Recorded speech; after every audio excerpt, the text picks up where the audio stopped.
Hi, this video is for parents. This is going to be about some tips and tricks to help teach your kids those uppercase and lowercase letters and sounds. The Utah State Standards says that they want preschoolers to know most uppercase and lowercase letters and some sounds. And so I interpret that, and knowing and having the experience of teaching kindergarten, I want all of our kids to know as many letters as they can. And so we shoot for that. By the end, if a child has 2 years of preschool, and if the time is spent with them in class, if parents are spending just those 10-15 minutes with them a day, they should be able to know most of their uppercase and lowercase letters, and definitely some sounds. Some is vague. I feel like kids can learn better than some sounds. But it's a good goal. And so if we work our butts off, we can help these kids get there, and I promise you that it'll be worth the time. So I have sent home everybody with these rings, the letters on your rings, and it has a graphic. Now some kids, a lot of your kids, this is their second year, and they know a lot of their letters and sounds, their uppercase letters. And so you might be able to move to the point where you just need just the letter without the graphic. Because we don't want them, when they see the single letter A, we don't want them to say A at apple. We want them to think this is the letter A and it says ah. Eventually it's great to have graphics and to be able to have them connect that right now. My 3-year-old right now can do all 6 of these letters right here. And I have not put a minute in with her before this year on working with her letters, these first 6 letters that we're at right now in this school year. And so anyways, you have these cards. I did want to touch on consonants and vowels. I made a video for the kids going through the alphabet. You will hear me when I say my consonants that I have a vowel on the end of it, which is often a.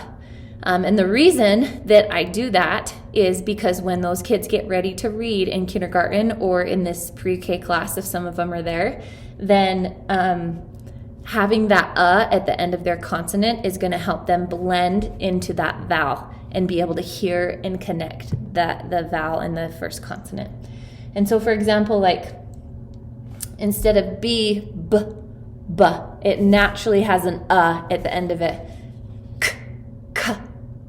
Did you see the difference? I went from K to K, K, K, like cut. If I wanted that child to read the word cut, cut, it's going to allow them to blend their first consonant and their first vowel together easier if they have that at the end of it.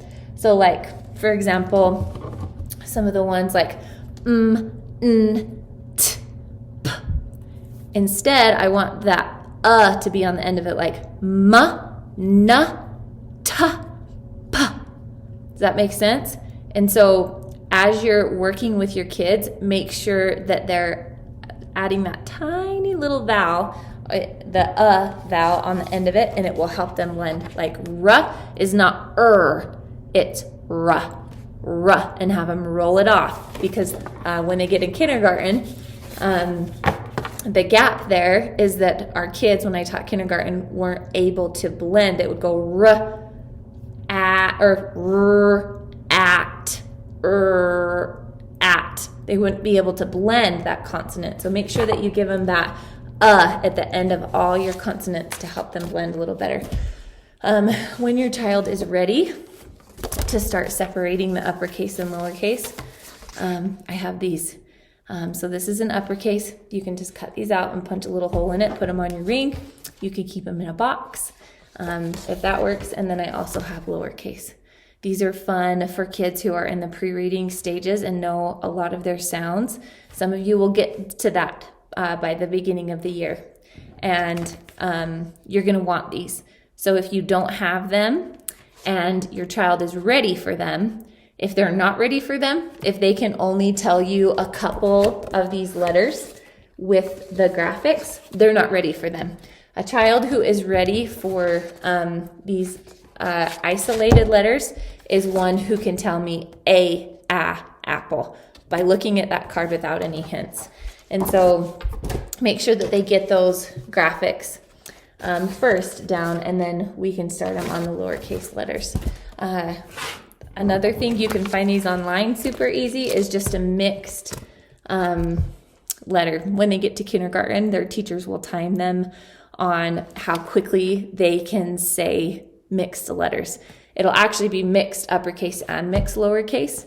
Where we're in the preschool stages, I would say, hey, start with a mixed uppercase letter list, and then then move on to the lowercase letter mix and time them for 1 minute and say, okay, this is going to take 1 minute. Tell me as many letters as you can.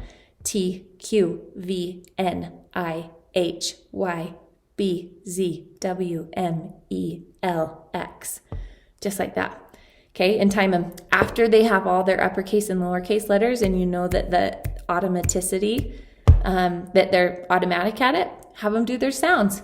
T, qu, v, n, I, h, ya. Okay, you don't have to do timings either. You could just have them read a scrambled list. These are some of the things that we're doing in preschool too. You have your cards. I am a big fan of like the dollar store or the dollar spot at Target. Walmart has some great things. Anytime right now for the next 2 years, even in kindergarten, if you see any kind of puzzle or manipulative or erasers, anything that your child can physically hold and get their sensory going with their letters, that's going to help them learn faster. And so, because their senses are higher than doing their flashcards, right? And so like this is just a little puzzle. My preschooler right now would just be able to make a great big long train with all the letters that she knew. My kindergartner would be able to build a letter. I don't have any vowels with me, but she would be able to build a letter. So these tools like this that you see that are super cheap, couple dollars, this was at the dollar spot at Target, they're gonna help them. I just keep them in their boxes. Another thing is like any manipulatives, matching games. I like hands-on a lot better than I like doing worksheets. I don't do worksheets here. We do have to practice, but writing, but this is a lot better for them to be able to learn in this way. Some other things with the holidays coming up. This is fun. It's a magnet board, and they smash all the letters down, and then it gives them the strokes, and then the magnets pop up. Okay, so anything like this. I have a ton of suggestions if you want something to keep at home. This is a letter abacus, and so on one side they have the letters, and then on the other side there are the pictures. So A, apple, B, basket, C, carrot. So anything like this, there's numbers on the bottom of this one too. But anyway, just wanted to give a little plug and then to remind you about keeping those vowels at the end of your consonants as you're teaching and working with your kids on those letters. So anyways, I hope this helps. I hope you all had a great fall break, and we'll see you soon.